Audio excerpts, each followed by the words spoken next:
schools are free, and my grandson asked, what are you going to do in Kentucky? Yesterday there was Mardi Gras in New Orleans, and I understand today there is a ball game, basketball or baseball, whatever. And Bert said, "You are lucky, it's not the same time. Your talk is at 4 and the game is at 7 or 8. And I could understand what he meant.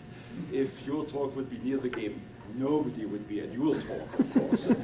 So it's good to know what the ranking order is in Kentucky. Of course, top of the pyramid is the horse, which is here the holy cow, if you permit the metaphor. And somewhere down is science. So we should talk tonight or discuss tonight a few problems which have to do with sites, not those which we have just mentioned in the oxidation.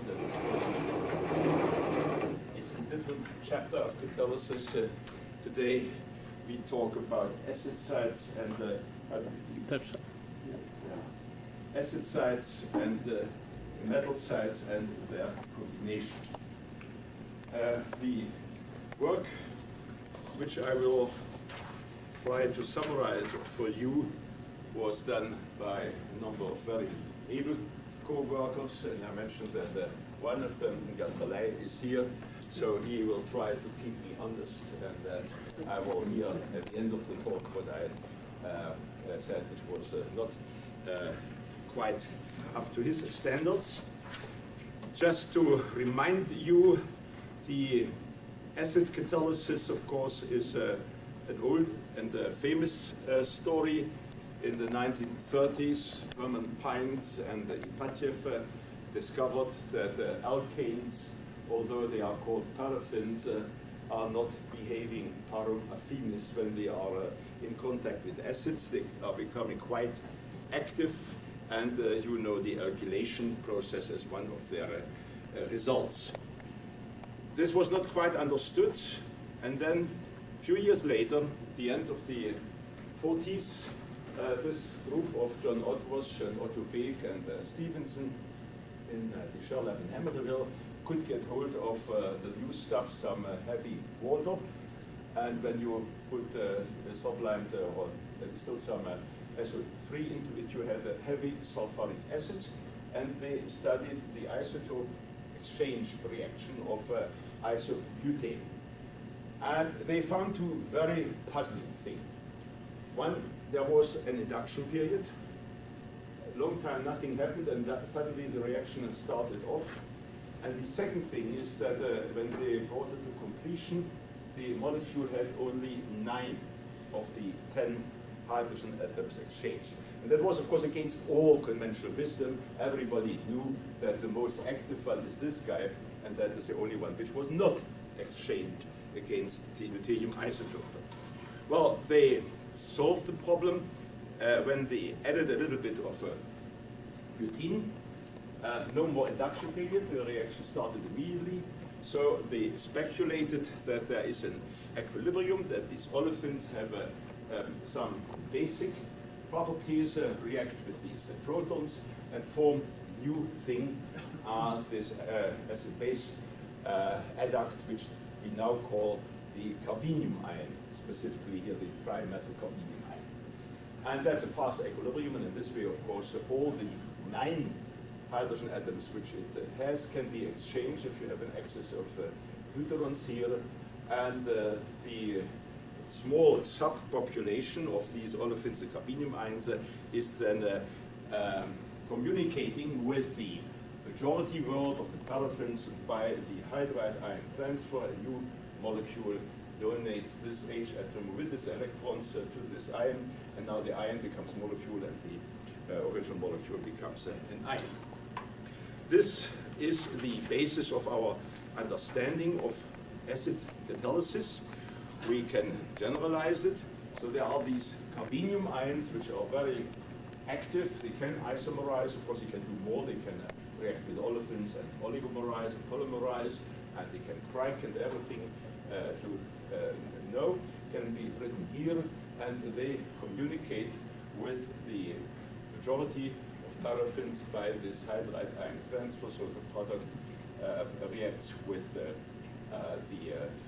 hydride, and if you add this up, you have a conversion, and we now think of the isomerization of an alkane. It was discovered in, I think, the 1950s or 60s that actually the mechanism of this isomerization was rather interesting. This was very easy, very fast. You had immediately equilibrium in liquid acid. But if you changed the degree of branching here, in this example, from the monobranch to the dibranch, that was much more difficult, took more time, higher temperature, and this was the most difficult type of isomerization. Now, the first one is, of course, easy to write. You will know it. You will just have a methyl shift and a hydride shift with these carbenium ions. That's easy. The second step, with the second type, change of branching. For a while, people speculated with the idea if you have here a positive charge, then this methyl group would sit here. But if you write that down carefully, you would have a primary carbenium ion then as a result of this step. And primary carbenium ions, people knew already at those times, in that days, primary carbenium ions have a very high energy. And they thought that is the explanation.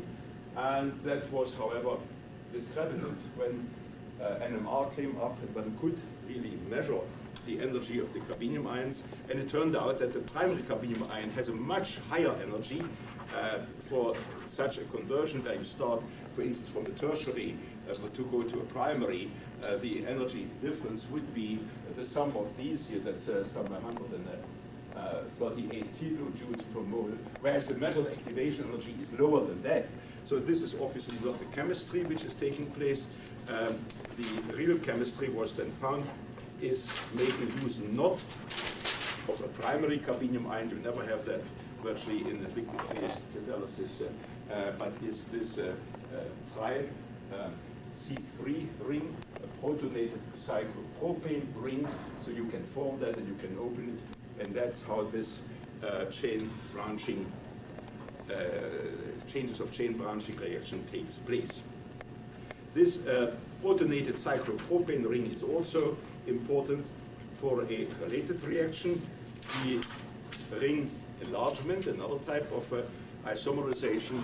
Here you start, for instance, from a 5 ring and you make a 6 ring by having this, again, this protonated cyclopropane ring fused with the 5 ring, and that goes backward and forward. So that's the chemistry of ring enlargement and ring contraction. The picture of this protonated ring was confirmed by the prediction that it should go for all alkanes of C5 and higher, but not for C4. For C4, you have the problem, you can make that ring, but if you want to open it in this way that you make a isobutene structure, then in this case, where you have only 4 atoms, again you get a primary carbenium ion, and that we have just seen is energetically forbidden under the temperatures where you work in liquid. And indeed, it was found long ago that at the temperatures where pentane and all the other alkanes easily isomerize, butane does not. What butane can do, however, from this ring open at this side here, that bond, and then you get the typical isomerization where a normal butane becomes another normal butane, but the, and I have marked that here by giving a label, the position of the terminal and the penultimate carbon atoms have been interchanged. So this internal rearrangement is possible, but formation of isobutane is not possible. Well, you know, this whole story was further worked out. One can then also understand catalytic cracking, for instance. Then you have these octyl ions as an example. They easily isomerize, and then you get this typical, can you see that, or is that too low? The isomer, only one of these many isomers, which is a tertiary carbenium ion. And when you let this positive charge attract this electron pair, then you get two fragments.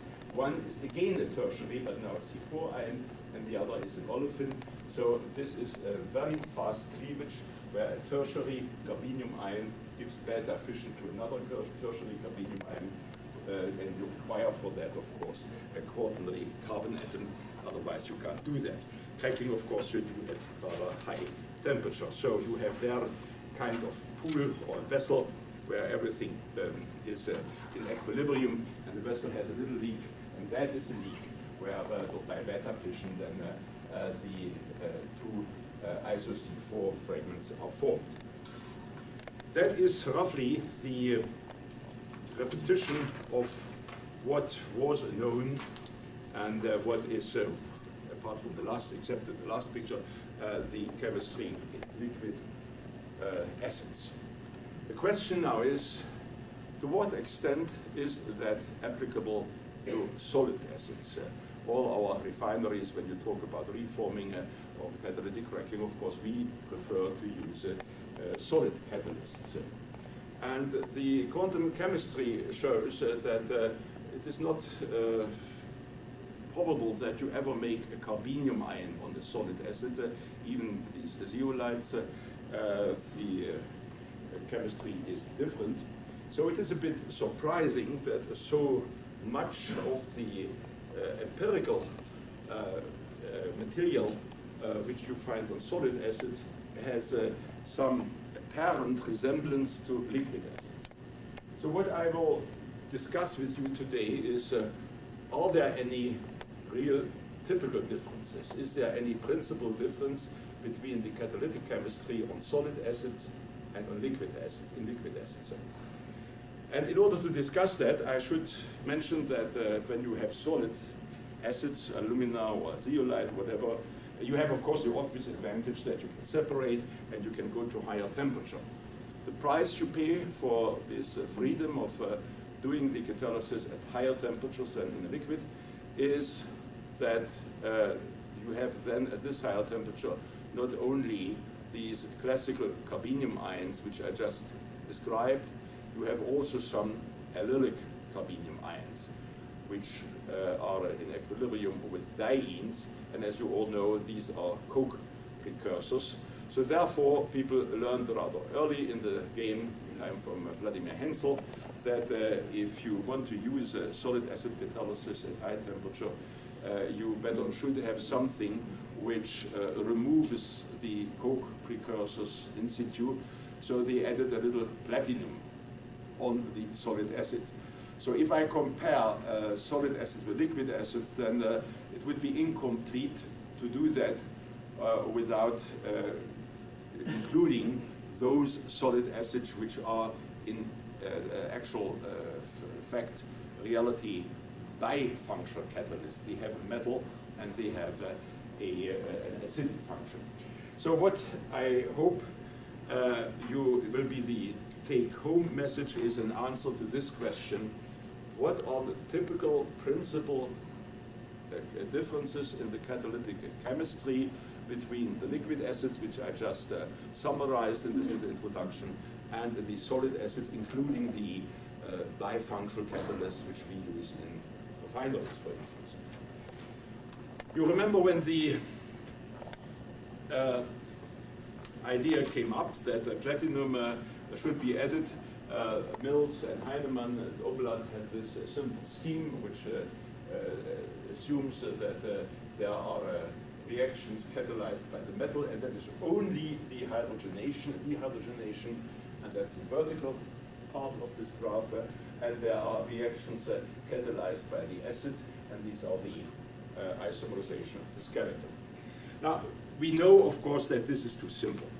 We know that in reality, the work of François Gau in particular has showed us that on metals, you do not only do hydrogenation, but metals are also isomerization catalysts in their own right, and they can do hydrogenolysis, and in this way complicate the picture when you think of acid cracking. So if you want to study bifunctional catalyst in a catalytic way, then it's important to have good probe reactions where you can learn what happens on the metal and what happens on the acid sides. The probe reaction which we are very happy is this one, where you start from methyl cyclopentane. François Gros had already shown that in isomerization over metals from say hexane to dimethyl or even the methyl pentanes, methyl cyclopentane intermediate is probable. So what the metal does, and that's a typical metal function, is to open this ring. And then you have the three isomers, and everything is simple. Then you have two ways for making this one, two ways for making that one, and only one for opening here to make 3-methyl pentane. Why is that a typical metal reaction? Well, of course, you can also open rings by acid sides, but if you look into the quantum chemistry, then when you open, or generally when you have a CC fission, you make an olefin, and in the olefin, the p orbitals must be able to overlap to form a pi bond. But in a ring, the p orbitals are directed in a different way. They are not in the same plane. So therefore, the acid catalyzed ring opening requires a very high temperature. And therefore, you can easily find conditions where, in good faith, you can say all the ring opening which we observe is a metal catalyzed ring opening. Now, when such a catalyst has acid sides, what do you then see? I just introduced it already. You get a ring enlargement. And so methyl cyclopentane becomes a cyclohexane. And when you have the metal also around, so the real bifunctional catalysis, then of course you get dehydrogenation very quickly, and you get benzene besides the cyclohexane.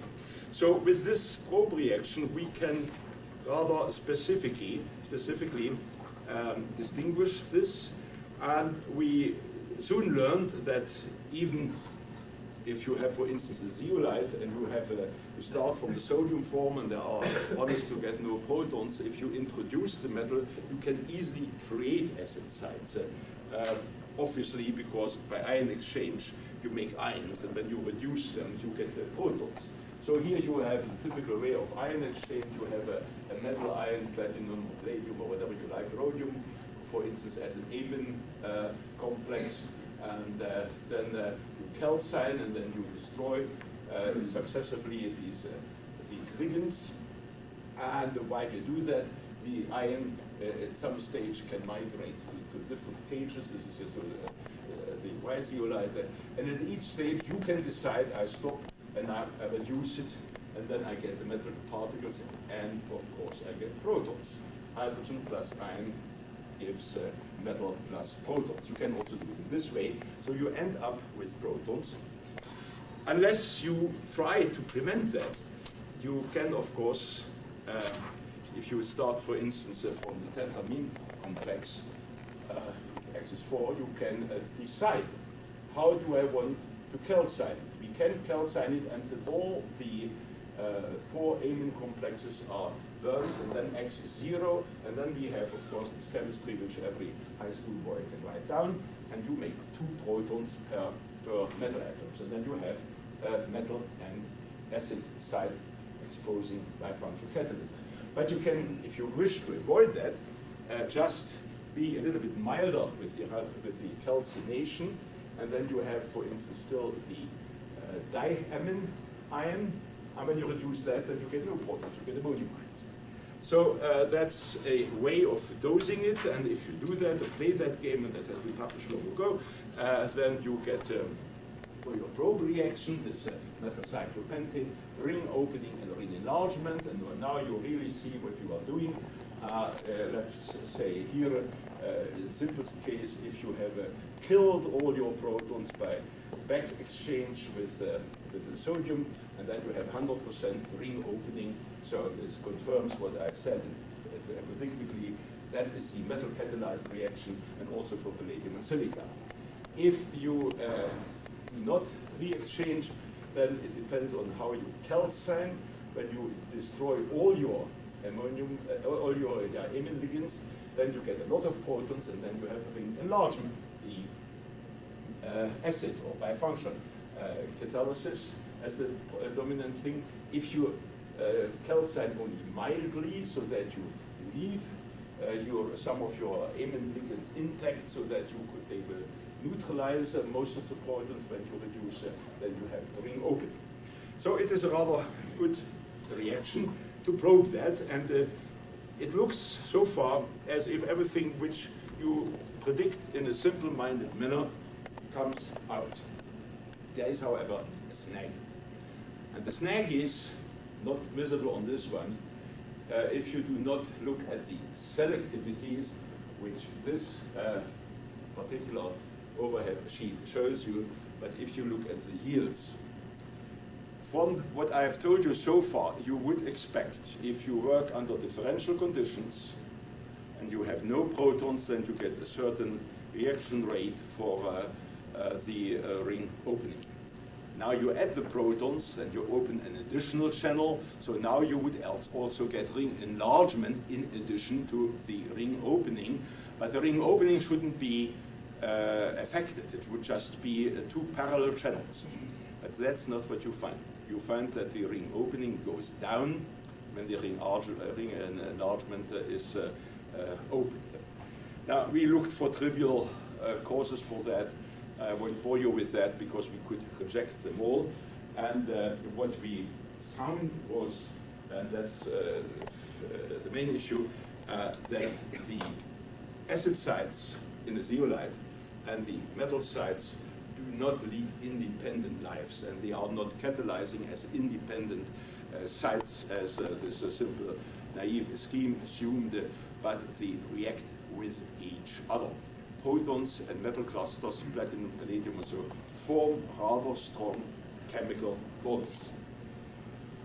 Cartoon, here you have a palladium ion, you reduce it with hydrogen, and if you believe in the simple picture, then you make some protons in the zeolite cage, and there is a palladium atom. But what really happens is something different. You get your palladium ion, and you get your protons, but they still are interacting. They form, as we call it, the metal proton adduct. And if these metal atoms then agglomerate to particles, you still have adducts that protons form, some zeolite protons form bonds with that metal. And so what you get is a rather strange beast. It is a thing which has all good properties of a metal, our typical cluster of 13 atoms, but there are also protons. So that thing, like a hermaphrodite, can also somehow behave as an acid. And what I have to show you, and I do that in a somewhat abbreviated manner, is these metal proton adducts have a number of very remarkable properties. First, the metal in it is of course electrodeficient. The proton has a positive charge, so by combining with the metal, now the positive charge is of course diffused and distributed over both. So the metal is electron deficient, and that's assumed by some people to be an important cause for changes in electrostatic activity, deviations from the additivity. The proton adduct you can also see as a bifunctional site, but now collapsed. You have a proton, so it does all the things which a proton should do. It is acidic, it can form with olefins, a carbenium ion, but it is also a metal. It is a hermaphrodite. So we can call it collapsed bifunctional site. So that means for a bifunctional reaction, it is no longer necessary that this molecule keeps shuttling from one side to the other, first dehydrogenate the metal, then it reacts with the proton, and so forth, and so forth, and so forth. It can do everything now during one residence as an adsorbed complex. We found, but I won't go into that these things have a very reduced propensity to permesorb hydrogen, so you get totally wrong results if you try to derive the metal dispersion in the old-fashioned way by counting the hydrogen absorption. to have it all in one side looks very favorable, and sometimes it is very favorable. I can show you reaction rates where once you have the proton adduct, the catalytic activity really goes up by orders of magnitude. A clear-cut case is the conversion of neopentane, which I have here in the Arrhenius mode. That is for the over frequency, so always per platinum or per palladium. That is on the silica, and that is on the sodium wire zeolites, where you have only those protons which, as I just described, you form during the reduction, and that's on the HY zeolites, where you have many more protons. So no doubt, for such a reaction, and neopentane is a marvelous molecule. It can not form carbenium ion, because that would be a primary carbenium ion. The reaction rate really goes up. But as I just announced, it can also you can also have cases where some reaction rates are lower. Imagine, for instance, rhodium, where we found that. Rhodium is a metal, as you know, is very active. You can do the typical metal catalyzed reactions at a very low temperature. But now you have a proton adduct, and there sits this molecule, and it doesn't know what it is. Am I now an olefin absorbed from dissociative absorption, or am I a carbenium ion? And the carbenium ion has a higher energy, so it's a more stable one. But at this low temperature, where rhodium normally is active, the carbenium ion doesn't react further. It just sits there and blocks the metal side. So there you have a case where this proton adduct actually has the result that the metal catalyzed type of reaction, I just described how we separate that, are blocked very much. And in the palladium, we have that already to some extent, as I mentioned earlier, that we understand now why, when we open the channel by adding the protons for the ring enlargement, we also squeeze the reaction path for the ring opening. And this proton, of course, now is connected with the zeolite in that case, and with the metal, so it forms an anchor, and that has the pleasant property that now you can easily get a much higher metal dispersion than in the absence of the proton. You can easily prove that these are, for instance, here XF's data, and there you see no waving here, because these palladium atoms have no first neighbors. As soon as you now break the proton adduct by adding, for instance, carbon monoxide, which is absorbed more strongly on the metal than the proton, then you break it, and whoop, immediately the thing starts migrating, and you get palladium particles, 13 atoms or even larger.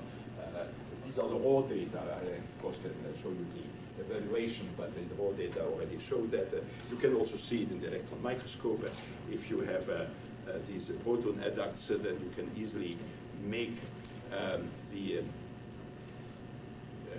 catalyst that's here on CSM5, a different zeolite, where you actually don't see the metal particles. Here are some error, but I think it's not certain that it's really metal particles, so it's almost invisible. And you can use that as catalyst for cyclopentane, which only makes a secondary carbenium ion. When you use metal cyclopentane, which has tertiary carbenium ion, then again, the proton is now engaged in something and is no longer serving as an actor, as an anchor, and the same catalyst in another electron microscope looks like that, with very big particles, because now the ship has lost its anchor, and the migration leads to agglomeration. You can also exploit that in other ways. You know that this metal cyclopentane molecule is not spherical, so if you send it through a channel and it hits a metal particle, then it will, in this situation, this coordination situation, preferentially open this one. I told you before, the chances of opening these or that is 2 to 1, but now you have a preferential opening of that, and you get the 3-methylpentane, more than statistical.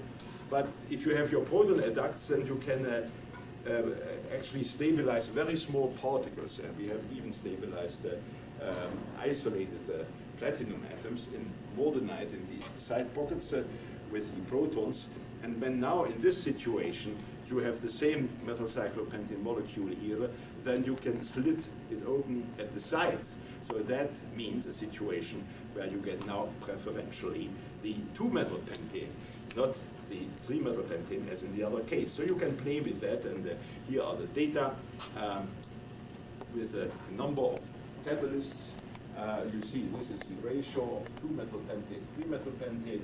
If everything were statistic, it should always be 2. And but if you have a preferential opening and on that you get more 3-methylpentane, then the thing is the ratio becomes lower. You get more 3-methyl less 2-methylpentane, and that's this family here with the HY catalyst. But if you have the isolated platinum atoms in your side pockets of the mordenite, M stands for mordenite, then you are at the other side of the border. Now you make preferentially the 2-methylpentane and not the 3-methylpentane. That's just a little aside which shows how you can now exploit the specific properties of a zero. So far I have answered the question which I posed at the beginning by saying there is one typical difference between solid and liquid acids. When the solid acid has a metal function, as in industrial practice most solids have, then you get non-additivity, and you can understand the deviations from this simple carbenium ion chemistry which you derive from the liquid phase work by consequently accepting this model of the proton atom. But there's another thing. If you still remember at the beginning, I showed you that in liquid phase, by the chemistry which Dick Brouwer at the Shell Lab in Amsterdam developed, we showed that you can isomerize alkanes, the isoalkanes, from C5 and higher, but not for butane, because butane, I showed it before, you get a primary carbenium ion, and the extrapolation of the data, known energies of these ions nowadays, says that at the temperature where you work at the liquid acids, the butane isomerization via this primary carbenium ion is 10 to the 10 times slower than the pentane isomerization. The only thing you can get with butane is this rearrangement, which I mentioned before, the same overhead sheet. There are, however, solid catalysts which isomerize butane. Some are now discussed in the literature very much, these sulfated zirconia, and sometimes with some added little oxides of iron and manganese, and they, this is again an Arrhenius graph, Xu and Gates, and even at the room temperature they can measure something. And as you shall, I will show later, also some commercial catalysts do isomerize butane at low temperature. So there seems to be something, or is something in real contradiction, which we just have seen from what we must conclude from all the evidence on carbenium ions in the liquid phase. Some people have speculated, said, well, maybe there is a kind of super acidity on these solids. Now that's totally wrong. We have a number of methods nowadays to measure or interrogate the acid sites in a solid catalyst. For instance, you can use infrared. The value of the OH vibration in the infrared doesn't say anything, because that is an oscillator which is enharmonic, but if it goes to the limit, it breaks not into a proton and the oxide anion, but into a hydrogen atom. But the shift of that OH vibration by interacting with weak bases, that is a method which is rather reliable to give us information about the Bronsted acid strength. And another method is, of course, proton NMR. again, the chemical shift doesn't mean anything as far as the acidity is concerned. But the change of the shift of the shift, if you have these protons interacting with the weak base, that is what tells you how these protons interact with these bases. So that is given here, and of course, if you do that, you must, by preference, use a probe molecule which does not contain hydrogen. So you use either acetyl nitrite base in the butyryl or in the chlorinated form. Now, we have done that, and that's published a number of years ago, and we were very grateful with the help of Professor Wolfgang Sachtler, who was here and who knows a lot of this, and we learned a lot from him. These are the results very quickly, a number of known acids, and here this sulfated zirconia with the iron, the manganese, or just the naked sulfated zirconia. How does it compare? Is it true that this is a super acid? No. The shift is quite spectacle, but it's not larger than on the, for instance, the HY, or even if you have some sodium and some proton in the Y zeolite. So unless you want to call it the HCSO5, which has even a much higher shift, unless you want to call everything a super acid, you may not call the sulfated zirconia a super acid. That is the infrared evidence, and the NMR evidence gives the same conclusion. Here are the shifts of the shift. Again, with this probe and that probe, for this bunch of catalysts, and as you see, they are certainly strong acids, no doubt about that. But if you compare the sulfated zirconia here with the known zeolites, you see that they have actually a smaller shift. There are, of course, also Lewis acids. Lewis acids can be interrogated with carbon monoxide, and let me be brief about that. So the change in the CO vibrational frequency is a good measure for that. And if you look at zirconia, then it is again in the group of strong acids. But for instance, aluminum ion at the surface of gamma alumina has a higher Lewis acid strength than the zirconia. So acidity, super acidity, we better forget. And so the question is then, why have some solid catalysts this unusual activity for butane, where the isomerization, where the simple rule which we derived in a straightforward way from all that work on liquid acids tell us it shouldn't be possible. We had the idea inspired by a publication of Professor Guigné in Poitiers in France that we might perhaps have a different mechanism. You can on paper at least, or dream that this butane, when you have a carbonium ion, reacts with butene. If there is some butene around, most feeds contain some butene. And that could give a dimerization.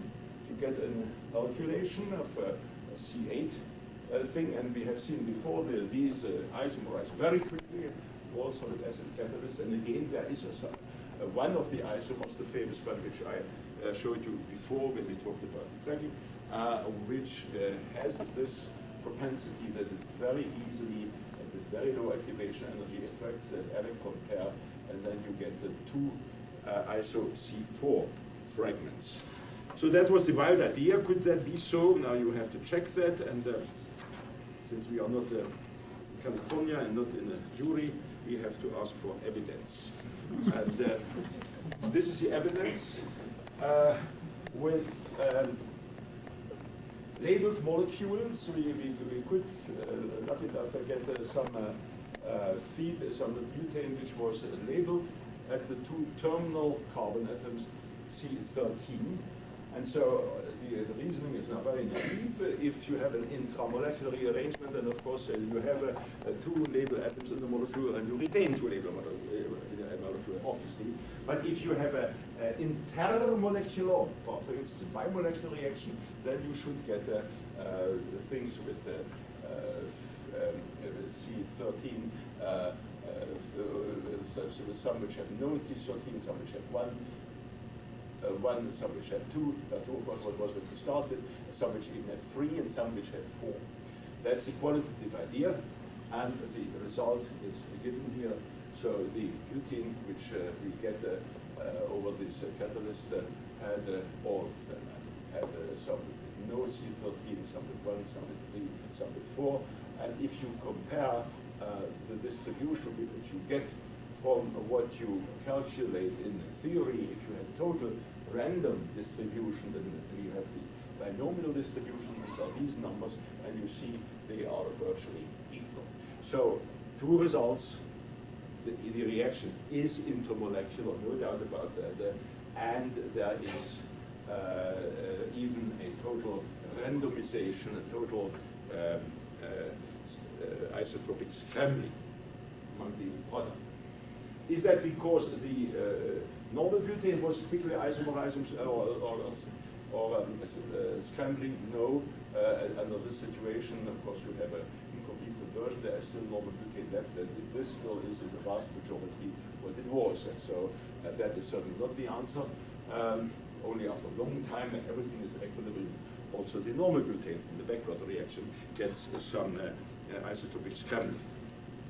Now, if that picture is correct, that you have a C8, which you make from C4, you need an olefin. And so we reasoned, if that crazy idea is really true, as it seems, then we should find that the reaction is increasing with the concentration of the reaction rate, of olefin. And since most feeds have some impurity, you can say if you have a high hydrogen pressure, then in any hydrogenation, then you should get a decrease in the rate, which is quite unusual. In reforming, you always have, as you all know, hydrogen just to keep the catalyst clean and get an increase. These are the data with the sulfated zirconia, without hydrogen, with hydrogen. I think the results are clear. Every word is superfluous. Hydrogen slows down the reaction, which is in agreement with this idea of the olefin. So we then did some more systematic work. We then worked at higher pressure, 11 bar, and used now catalysts, for instance, in physical mixture with platinum or even platinum on the catalyst, and to get this equilibrium between olefin, paraffin, and hydrogen. And so the results were quite convincing. So you had a beautiful steady state. Now a little bit deactivation still. That was that was without the platinum. Yeah, you get some deactivation. But when you then increase the hydrogen pressure, down goes the reaction rate, down goes the formation of all these products. If you return and we take the hydrogen pressure back to the lower level, then you just return to this line. So that is still without the platinum, but now if you add the platinum, then you get now a beautiful, steady state, and still the same story. Rate goes down, and everything. Another aspect, of course, if you have a C8 intermediate, then its main chance of breaking into two halves is to make two iso C4s, of course. But there is also a chance that you make some C5 and some C3, and also these are formed, and also these go down when you increase the hydrogen pressure. Well, I can give you more evidence, but the evidence is necessary, but a certain moment becomes boring. Let me just show you this here to end this chapter. Here we have the calculated reaction order from all the kinetic data, which is big negative in hydrogen, as you expect when you have this idea that the butene is intermediate. We expect, of course, the reaction rate to go up when we have the platinum, because you make now the olefin. In fact, it went down, and that was a little bit puzzling, and it was Gunther Lai who came with the answer. Our butane has an olefin impurity, and everybody's butane has an olefin impurity. With the platinum, you now control it, but without the platinum, you get impurities, and that's why some people in the literature who did similar work found actually a positive reaction order in hydrogen, because they had so much butadiene impurity that you get co-formation, and the hydrogen was necessary, the old story, to get the catalyst clean again. So under these better defined conditions with the platinum, you get the reaction orders which you predict. And if you compare now the butane with the pentane, which I haven't mentioned so far, but from the liquid phase work, they say the pentane has no reason to go around to do that difficult dimerization process, because in the pentane you can isomerize via the protonated cyclopropane ring without ever getting the primary. And the butane has to do this because it has to go around the primary carinium ion. And indeed, in the pentane you have now the reaction order which is almost zero, because in hydrogen, because there is no need for an olefin. There is also a little side reaction in the pentane, as we found. Therefore, it's a little bit negative, and that side reaction makes then, you know, the dimer from C5 is C10, and that gets split into two C5, but also a little bit into C6 and C4, and you have that here, the C4 and the C6, and that has, of course, the very strongly negative reaction order in hydrogen, because that depends on the dimer. So here everything is totally internally consistent. Now, when we did that, somebody said, yeah, you do that with the zirconia, but what about these commercial catalysts? There are industries who sell isomerization catalysts for years or for decades, and has anybody ever studied the mechanism? Now, at this moment, we still had a little bit of our isotopically labeled stuff over, and the person who had done all the experiments was still around. So we asked some industries, and some people said, they will never give you their proprietary catalysts. But if you talk to the right people, then you get a lot of cooperation. So I got proprietary catalysts from a number of industries. I will not mention which is which, and I have not made any analysis. There are quite a few catalysts which give butane isomerization. The activity is very different, but that is perhaps because they didn't tell us all the details. They tell to their customers how you have to heat treat them. We were happy that under some conditions they all had a good conversion, and they all gave some selectivity to isobutane. So we did with these catalysts, again, the same isotopic test with the double labeled butane. And here is the result. And it's interesting in two respects. First, all of them give as you know, we start from C2 with two label atoms in the molecule. For an intramolecular reaction, that should be 100%, 100%, 100%. They all give these others, so there is a scrambling. So we again have to conclude that also these commercial catalysts, and we see one of them actually works also at a rather low temperature, they all have the bimolecular reaction, intermolecular, otherwise you can't explain the scrambling. But there is a difference. These do not give the binomial distribution. That is really much more than this here, and all these here are smaller than these here. So it's only the sulfated zirconia which gives the binomial random distribution of the product. Now, if you want to understand that, we have to look a little bit in the mechanism now. We know first that they all give some intramolecular rearrangement. We have already shown that before. And if that were infinitely fast on some of these catalysts, then this would explain that after forming the dimer you get the scrambling to the equilibrium. But let me say a few words, therefore, about this reaction. The way how we judge it is by looking at the mass spec at the propyl fragment from normal butane. You see, normal butane has 4 carbon atoms, as you all know, and if you have one terminal C13, then you get a propyl fragment which contains 113, and that's this particular mass here. After the reaction over this sulfate zirconia, you get a lot of this thing which has 2 C13s. So there is this rearrangement which was predicted from the simple theory certainly taking place rather extensively. So this intramolecular rearrangement is taking place. But if you say, is that infinitively fast, could that lead to some total scrambling once you make the C8 intermediate? Then the answer is no.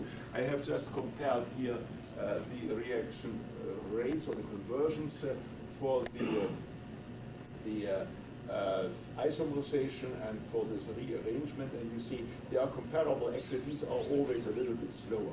So we can exclude that we ever say this is here infinitively fast when we interpret the data in the isobutene. So that is a complication which we fortunately can forget. And so then, what is now the chemistry? What is the mechanism of this isomerization via the bimolecular reaction? Well, there is a carbenium ion, it must be a secondary one, there's no other one, there is an olefin to react. Markovnikov tells us, of course, which will be the most, the first ion, it will be a secondary one, and of course it will be a very fast change of hydride shift, I mean, and then you will have this carbenium ion. There's a tertiary.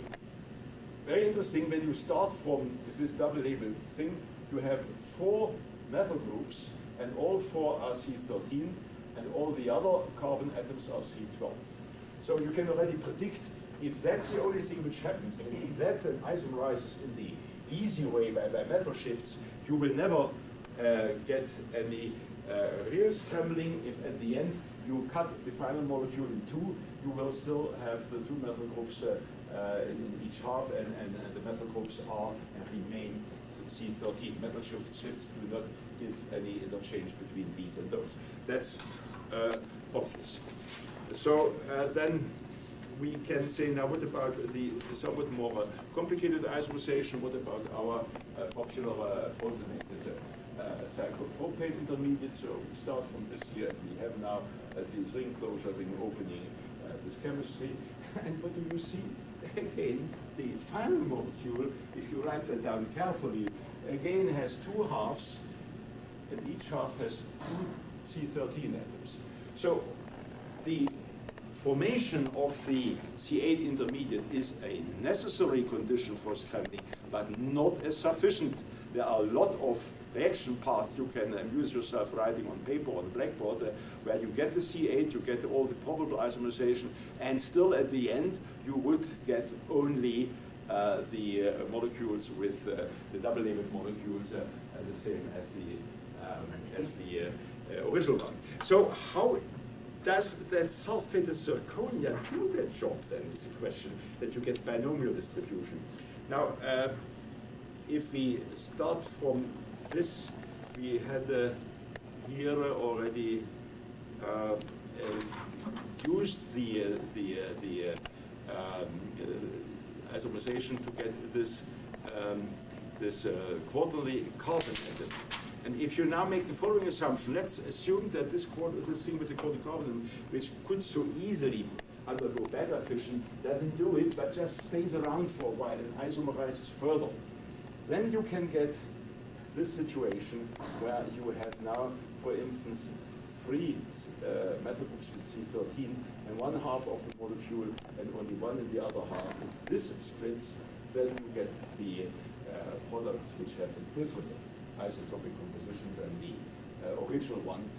So what it boils down to is, in order to get this real random distribution, this total scrambling as the sulfated zirconia does and the other catalyst does not do, you must not only, that's now almost trivial, have the C8 intermediate, but you must give the C8 some time, even in that configuration or that isomer, that it does not immediately give beta fission, but that it stays around for a while and isomerizes further.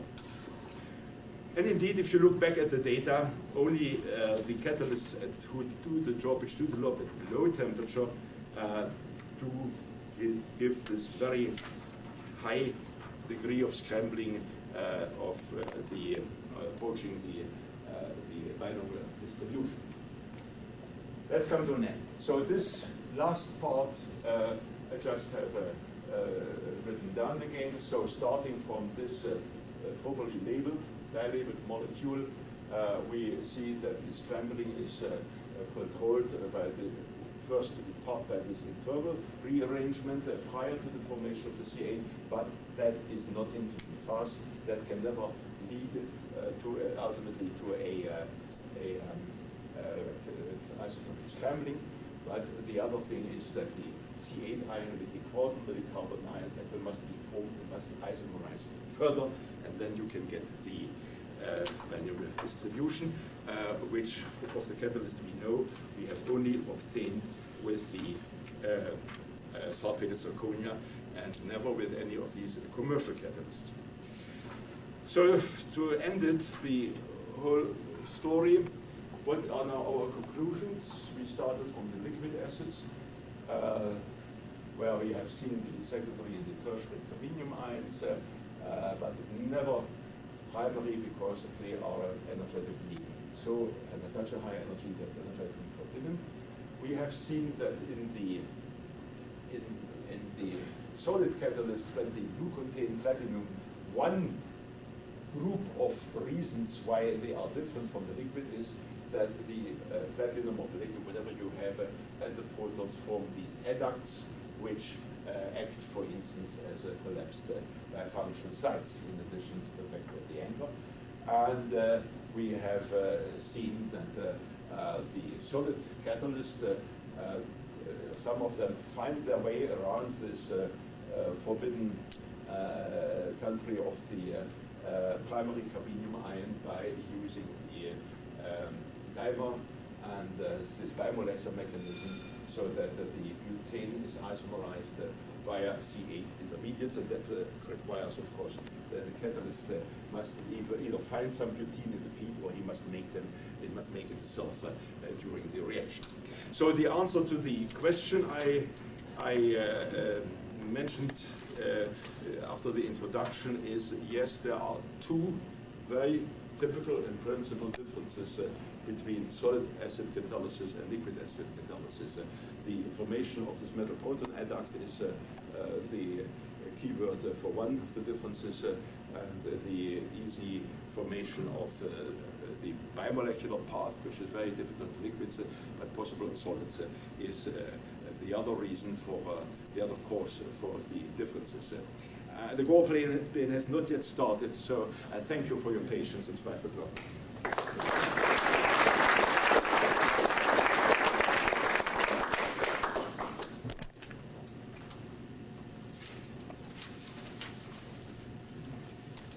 Does anyone have a question?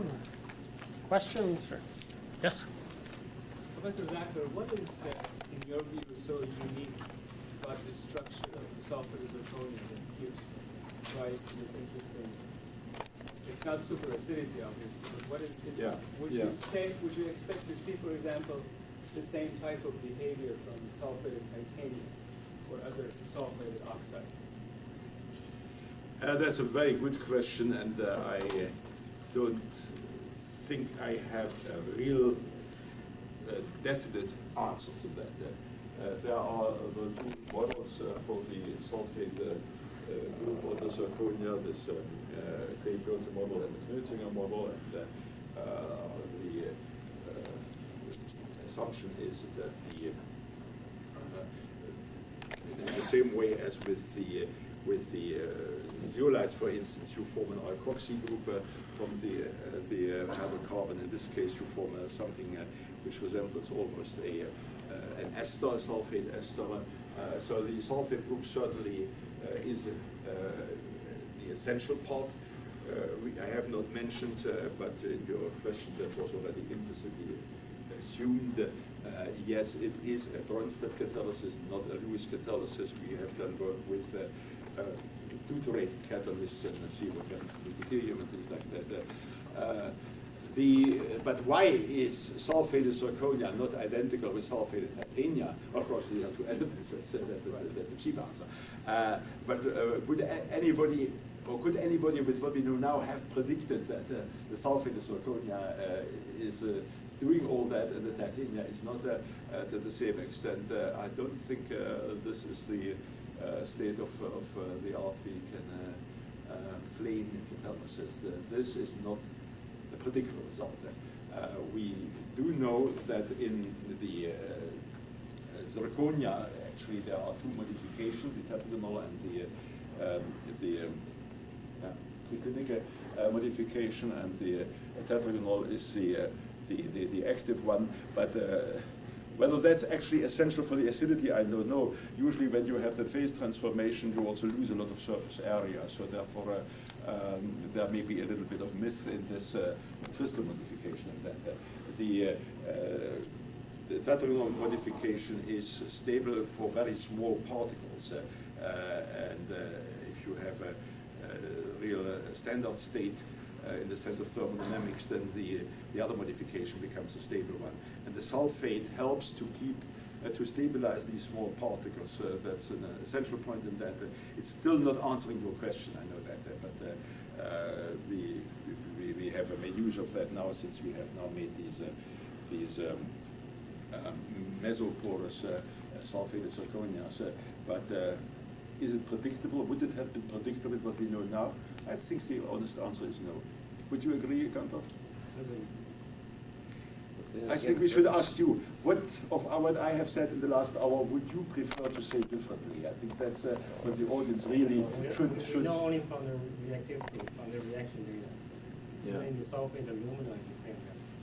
Yeah. There's no, you cannot predict unless you do the reaction. Yeah. The one property that is different there is the zirconium. The zirconia forms a stable zirconial moiety. Titanium or aluminum does not. Titanyl sulfate exists, of course, but there's a Yes. possibility, of course, yes. But whether that is here the relevant answer, if you think this is, then please elaborate. I would be very happy to hear that. Of course, there are differences between titania and zirconia, we all know that. Well, it maintains the surface area. Yeah, in the sulfated form, yeah. You need the sulfated form to keep the high surface area maintained. When you have no sulfate and you heat it, then you have the phase transformation to the other monoclinic, the monoclinic modification. Yeah. Barbara doesn't believe. Oh, yes, I do. I had another simple question. I'll ask you later. It's too simple. I have a question. That's all the dangerous questions. So. This mechanism of a cyclopropane moiety that you proposed, why wouldn't that work for a C7 species also? It does. They all go by the cyclopropane, the protonated cyclopropane ring. They all do. So all do. Even the butane does. Only in the butane you may not open it, because when you open, then you get the primary carbenium ion. But I think all these isomerization of C5 and higher, and all ring enlargement and contraction go via, it is the easiest path, energetically easiest path, is via the protonated cyclopropane ring. For example, a platinum mordenite isom catalyst, C5, C6 isom catalyst, does not work on the C7 one. And it should, I mean, based on size. Now, mordenite, two answers, of course. First, the higher, for any acid catalyst, the higher alkanes isomerize even faster. But then, of course, cracking comes as a competing reaction. It becomes more probable to crack when you have, after the cracking, then if the smaller fragment, the smaller carbenium ion is stable. So the real point in the oil industry, of course, is how can we isomerize without cracking? So it's not that the isomerization is slow, but the cracking is then taking over. Now, the second part of your answer to your question is that in mordenite we have a one-dimensional channel. And that means we have a very strange kind of transport if you work under conditions, and for these higher alkanes, you have these conditions where sorry, may I understand here? He's also the film director. Then you get a physical absorption of these molecules, and the larger the molecule, the higher is the heat absorption. And in a single one-dimensional pipe or channel of the diameter of the same size roughly as a molecule, this means all of your process is now determined and controlled by single file diffusion. And that's the end of it. And therefore, also mordenite, platinum mordenite, does not catalyze butane. Not at all, because in butane you need a dimer, as I just have shown. And you can't do the dimer in these narrow pipes, this bimolecular reaction. You need an open surface, that's obvious condition. And so for these situations where you have a single file diffusion, then you know, molecules react very fast inside these channels, but they can't get out. You measure your instrument where you measure the conversion is not inside the channel, it is somewhere in the gas phase, and if the molecules are trapped there, then have you ever been in a car in a tunnel when there is a traffic jam? Then you know what single file diffusion is.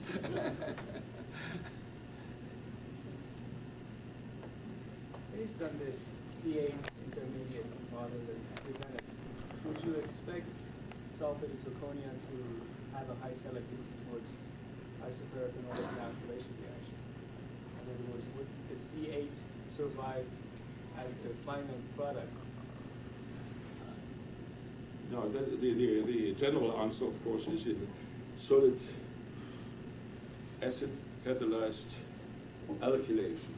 You can easily alkylate, that's not a problem, but if the thing remains on that surface and if there is no solvent that you remove it, then it goes further and it doesn't stop. And if you have paraffins and olefins together, olefins are strongly absorbed, and you don't have the two phases as you have in liquid phase alkylation, when you have an organic phase and an aqueous phase. And so you can alkylate in a beautiful way, but all the alkylate couples your catalyst, and that's the end of the story.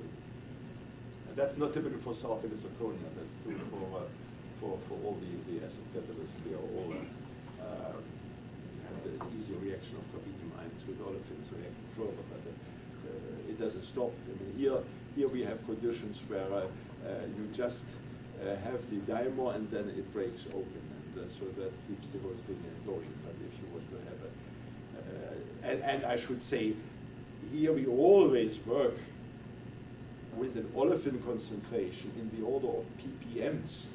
You can do the calculation when I gave you the data, hydrogen pressure of 11 bar and an alkane, that the alkene-alkane ratio is in the order of 10 to the minus 6, 10 to the minus 7.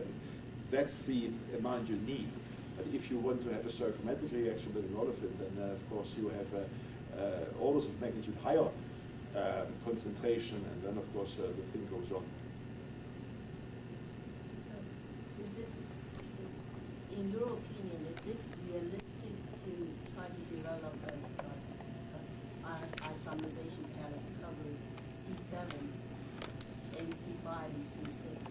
Because C7 tend to crack and the acidity is strong enough for C5. Oh yes, I think that is a challenging task. It's not an easy task. It's not done in a Saturday afternoon, but it should be possible. And well, of course, we come now into other problems. The existing catalysts, as you all know, for isomerization contain chlorinated alumina, and you know what chlorinated means under present environmental and future legislation conditions. So there is certainly an incentive to use the alternatives which have no chlorine, and to work and see how can we optimize the ratio of isomerization over cracking.